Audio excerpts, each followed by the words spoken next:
kelompok 4 sudah berada di Tahura. Halo guys. Dadah. Dadah. Yang rekamnya Ini yang ngerekam nih.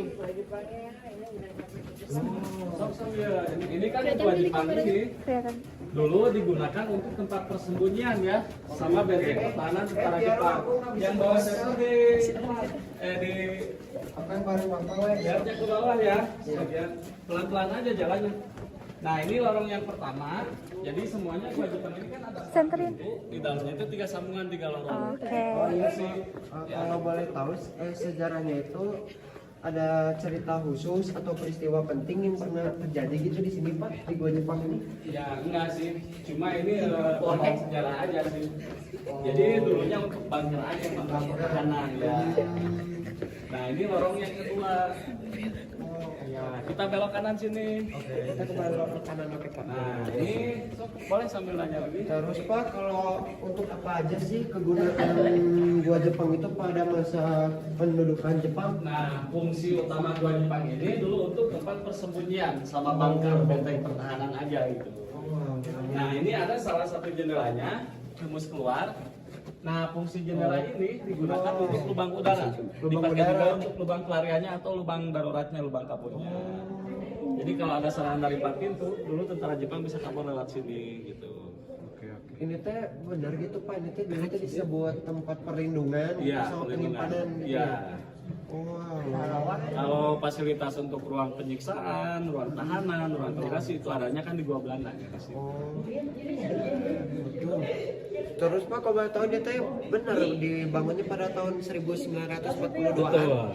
Betul. Dari tahun 1942 sampai 45 sebelum 45. merdeka, cuma 2 tahun setengah. Ini dulu pembuatannya itu pakai alat manual, pakai pahat, kerja paksa rembusa di sini. Ya.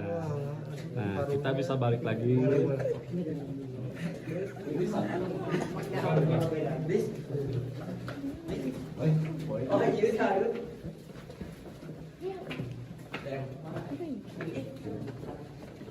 Kalau menurut penelitian, ini dulunya itu letusan Gunung Sunda atau lahannya Gunung Tangkuban Perahu yang mengeras jadi batu, ya dipahat.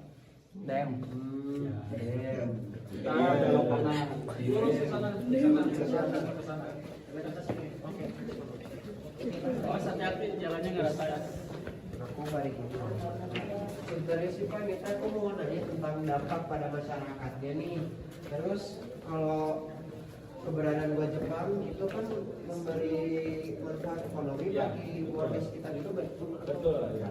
Nah ini lorong yang ketiga, betul. Jadi ini dikelola sama masyarakat. Ya. Cuma kita lagi kebersihannya aja, jadi dirawat sama kita. Nah, kawan hati-hati ini ada lubang.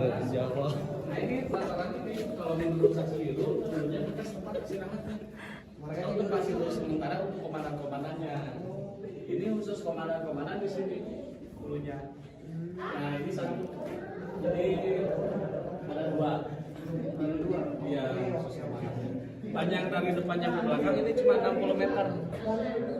Kita bisa balik lagi. Nah kalau yang Gua Belanda itu nembus bukit.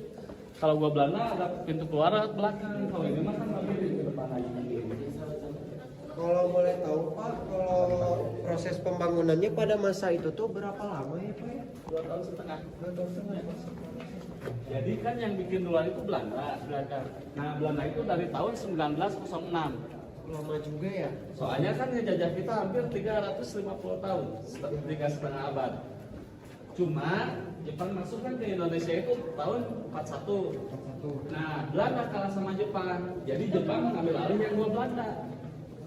Jadi Jepang itu memakai 2 fasilitas, yang Belanda dipakai bikin ini untuk tanahnya. Nah, ya, jadi yang lebih banyak namanya itu yang Gua Belanda. Nah ini langsung kelihatan pintu yang ketiga. Kalau pintu yang kedua cuma nembus sampai lorong yang kedua.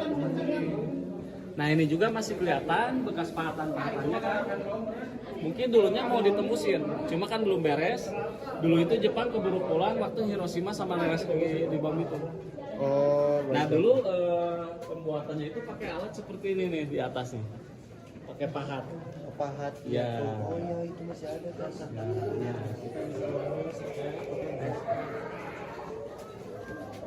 Kalau kau Belanda nggak gelap seperti ini, udah kayak rumah, udah di tembok, udah dicantikin. Masih belum rata ini. Ya, masih benar-benar asli. Ini nama jenis batuannya itu antorye atau batuan yang tahan terhadap gempa ini. Nah ini yang keempat ini kan yang paling besar. Ini digunakan pintu utama dulunya untuk keluar masuk kendaraan lewat sini untuk mengangkut barang-barang atau logistiknya. Itu pelataran kayak kamar-kamar barusan, bekas tempat penyimpanan logistiknya atau barang-barangnya. Nah kalau ke sana itu buntu, tadinya mau diterusin pintu yang sebelumnya, cuma belum beres. Jadi cuma segini. Nah ini pintu keluarnya. Gitu. Wow. Jadi mereka waktu dulu itu pakai terak ya? Ya, obor. Iya, apalagi gua Belanda luasnya. Iya.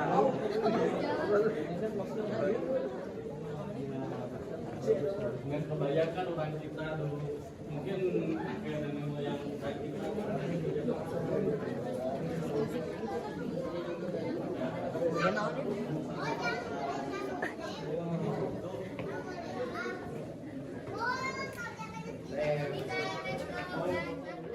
Halo semuanya, kami sudah berada di Gua Jepang. Nah, di sini kami akan mewawancarai bapak. Namanya siapa? Mayana. Oke, lanjut. Apakah ada cerita tentang Romusa yang membangun gua ini? Ya kebetulan ada sih. Sekitar 15 tahun ke belakang saksi hidup yang ikut di kerja paksa itu ada, cuma udah meninggal 15 tahun ke belakang, asli orang sini. Dulu itu ya Jepang lebih kejam. Dari Belanda ya? Ya dari Belanda itu lebih kejam, nggak dikasih makan sama sekali, yang udah nggak ada tenaganya mungkin meninggal dibuang ke sungai. Ini kan di bawah ini sungai. Ya. Gak tahu. Jadi mereka nggak dibungkus pakai kain, udah Enggak, langsung dibuang aja. Kan Jepang lebih kejam. Kalau Belanda itu kan masih dikasih makan katanya gitu. Kebetulan kan saya asli orang sini gitu. Mungkin kakek saya juga dulu ikut kerja paksa juga di sini. Gitu. Gimana kondisi gua Jepang saat ini? Kondisinya masih baik-baik saja, belum ada perubahan sama sekali. Kalau dari sama gua Belanda, jalanannya lebih bagus gua Belanda atau Jepang? Sama aja, udah dicor kan. Oh, dari cara. Ya. Oke. Apa saja yang dilakukan untuk merawat dan melestarikan gua ini sih, Pak? Kita di sini sebagai warga cuma menjaga kebersihannya, melayani tamu dengan baik secara sebaik-baik mungkin.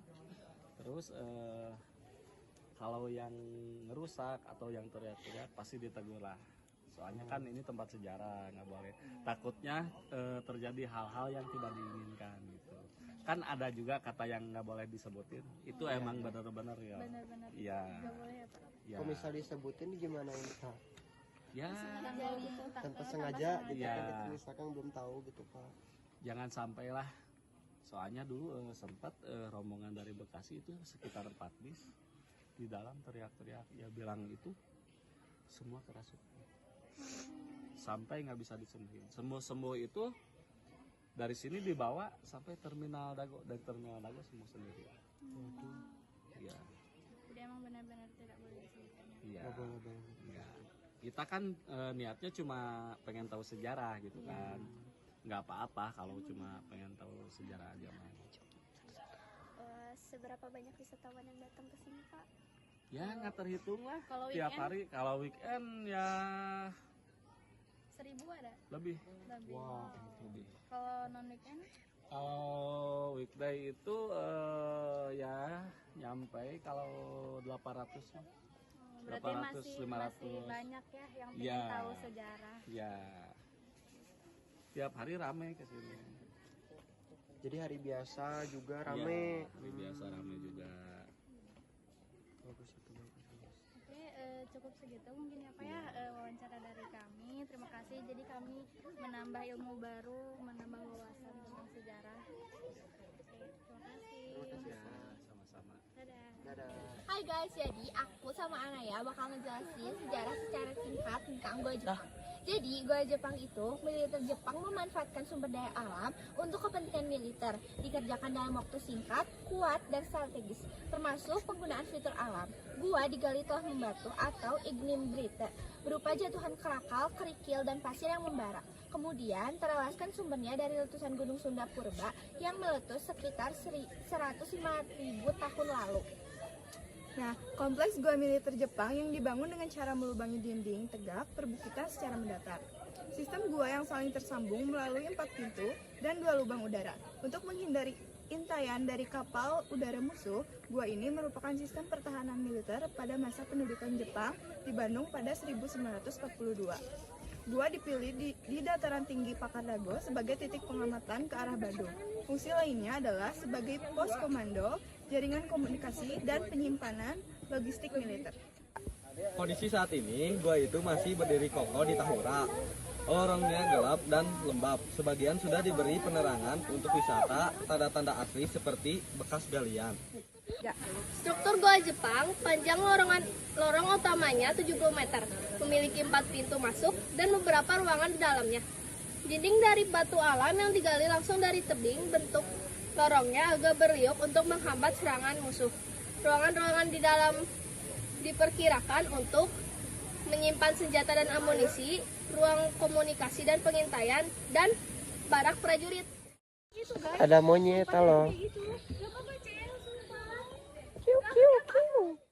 Sekian dari kelompok 4. Wassalamualaikum warahmatullahi wabarakatuh.